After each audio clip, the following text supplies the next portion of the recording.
So guys, bigay lang po tayo ng reaction dito sa pahayag po ni Attorney Mike Operario, mga kababayan. At ang title niya dito, tuloy ang sarswela ng ICI at impeachment. Ayan mga kababayan. So panoorin natin ng sabay-sabay itong banat ni Attorney Mike Operario. Ayan. Sabi niya dito sa caption niya sa kanyang video, ICI at impeachment. Ano ang connect? Ayan na. Ito na. Ano ang kaugnayan ng ICI investigation sa nagaganap na at umuugong na usapin sa impeachment ni Sara Duterte? Yan ang pag-uusapan natin sa araw na ito. Ito po muli si Attorney Mike Operario.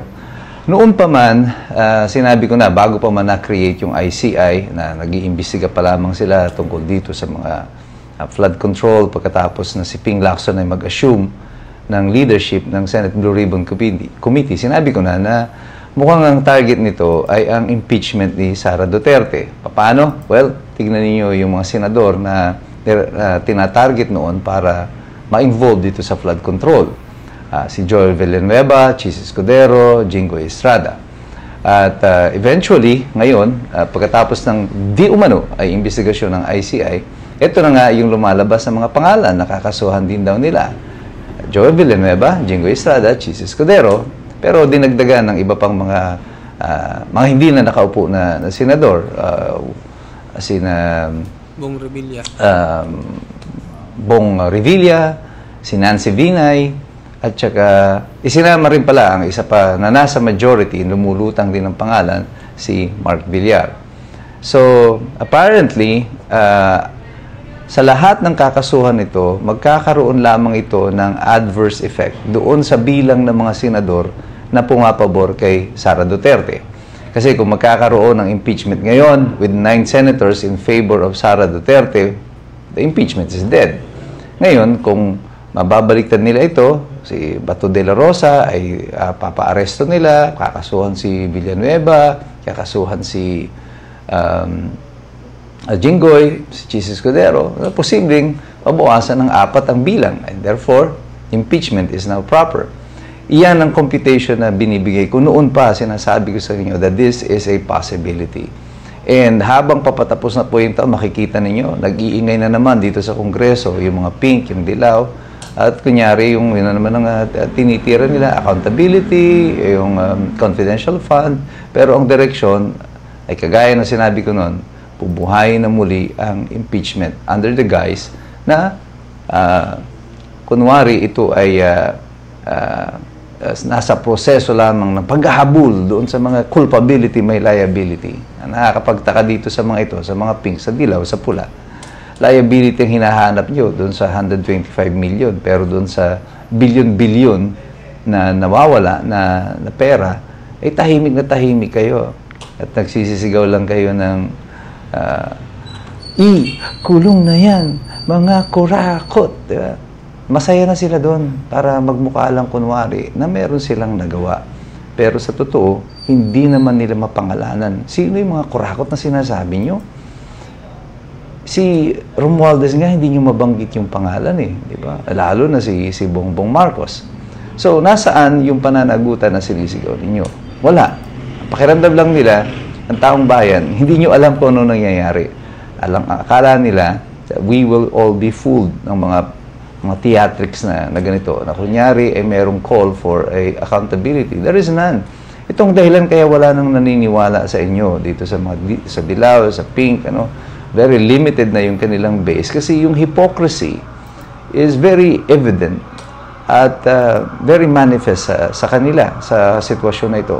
Nakikita ng taong bayan na hindi po accountability ang pinaglalaban ninyo. Nilalabanan nyo lang ang posibilidad na si Sara Duterte ay umupo.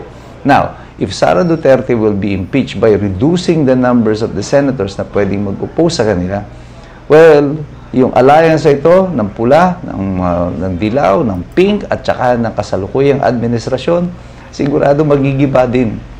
Sila-sila naman ang mag-aaway at mag-aagawan sa pwesto. Lahat po ng nasa kabilang panig nitong sila Sara Duterte, sa aking pananaw, hindi po sila interesado sa mainam na pamamahala. Ang nais lang nila ay makuha kung ano ang meron ang kasalukuyang administrasyon. Yan ay ang kontrol ng pera ng taong bayan na ngayon ay nilalapastangan at hindi ito dahan-dahan eh. No? Pangmalakihan. It's like it's plunder. No? Hindi siya dahan-dahang inuumit o ninanakaw. Pangmalakihan ang pagnanakaw. Kaya ramdam na ramdam ng mga Pilipino. At itong investigasyon nito sa ICI, I said it before, from the very beginning, this is not designed to address yung issue ng flood control or accountability. This is being used to cover up yung anuman ang magiging dapat na mayroong mga pananagutan dito ay siyang mga pinoproteksyonan. At yung mga minor players, mga bid players, ito ngayon ang i-highlight. Ang mga senador na kinakasuhan, kunyari isinama dyan sina Villar, si Bong Revilla, sina Nancy Binay, ang tingin ko dyan, ginawa na lang palabok itong mga ibang senador na ito at ibang mga opisyales dyan sa Senado para magmukhang sapin-sapin pa rin yung ibinibenta sa atin kahit man lang binudburan lang ito ng latik. Hindi po yan totoong sapin-sapin ay nilalatag sa atin. Ito po sa tingin ko ay isang malaking pagtatakip sa kasinungalingan na inilalatag nila sa taong bayan. Pero tayong lahat, alam na natin to. We called it from the start that this is what's gonna happen. Sinabi ko na po na ito ang mangyayari dito sa ICI investigation na to. And right now, it is happening. It is being unraveled before our eyes. Bakit ko po nasabi agad yan noon? Bakit natin na-predict that this is how it's gonna happen? Dahil po itong mga nasa administrasyon sa kasalukuyan, they are not really geniuses. You know? They are so predictable. Simpleng-simple at payak yung kanilang mga pag-i-strategize. Alam na alam mo agad kung saan papunta yung kanilang mga ginagawa. At lahat ng direksyon na pupuntahan ng kanilang mga ginagawa ay hindi po mabuti sa taong bayan. And that is why tayo po na naririto sa kabilang hanay, opposite to the government at the moment, tayo po dapat patuloy na nagpa-participate. Hindi po totoo na kapag yung social media lamang ang ginagamit natin na platform, ay wala po itong impluensya, wala po itong dagok. All over the world, the social media influence on policy making has been made manifest. Dito lang sa Pilipinas bakit ba nagdeklaro ng presidente, sinabi niya yung mga kasamahan niya, mahiya naman kayo. Wala pa namang mga kaso na naisampa nun, wala pang rallying nagaganap, puro baha pa lang. It's because of the influence of social media.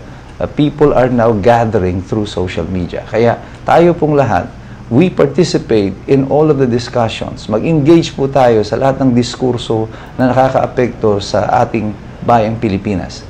Sa pamamagitan po niyan ay nagkakaroon tayo ng salita, ng say sa mga pulisiya na inimplementa at dapat baguhin sa ating lipunan. Pero sa ating pakikialam na yan, dapat po patuloy tayong nagsisipag-aral sapagkat mahirap makialam ang taong walang alam. God bless you, God bless us all. Mabuhay ang Republika ng Pilipinas. So ayun mga kababayan, anong pahayag niyo dito sa sinabi po ni Attorney Mike Operario sa kanyang impeachment, sinabi dito sa patungkol sa title niya na tuloy ang sarswela ng ICI at impeachment mga kababayan. So mukhang sarswela lang itong nangyayari mga kababayan, no? Lalong itong ginagawa ng ICI at nalalaman natin na unti-unti na rin nagre-resign, no? Yung mga miyembro nito, lalo na itong si Magalong, sunod itong si Babe Singson na dating secretary din ng DPWH. At sabi nga nila may mga susunod pa daw na magre-resign. So mukhang pabagsak na, no, at palubog na mga kababayan itong gobyerno ng ni PBBM dahil unti-unti nang nagre-resign yung mga miyembro sa ICI na kanyang itinayo, no? Siya rin ang mismong nagtayo nitong ICI mga kababayan, di ba? So, patungkol din dito sa impeachment at sabi nga ng mga kakamping na iba na malabo na itong impeachment na mangyayari kay BP Sara. Pero malalaman natin mga kababayan sa darating na February dahil 'di ba maraming mga senador ang gusto nilang pabagsakin katulad na Senador Bato de la Rosa. Sino pa? Si Chis Escudero, si Jinggoy, si Joel Villanueva at talagang para pumabor sa kanila yung boto no mga kababayan at talagang matuloy nila itong impeachment kay BP Sara Duterte. So mag-comment kayo mga kababayan kung ano masasabi nyo dito sa pahayag po ni Attorney Mike Operario. Sabi nga ni Attorney Mike Operario, mahirap makialam ang taong walang alam. Dapat may pakialam tayo mga kababayan dahil bansa natin to at tayo din ang mag-sacrifice nito balang araw. Lalo't natin ngayon, napakatalamak po ng korupsyon na nangyayari sa Pilipinas. Kaya kailangan may alam talaga tayo at may pakialam talaga tayong lahat dito. So, ayun lang po. Maraming salamat po sa mga bagong pasok dyan. Pa-subscribe po ng ating channel. Maraming salamat po.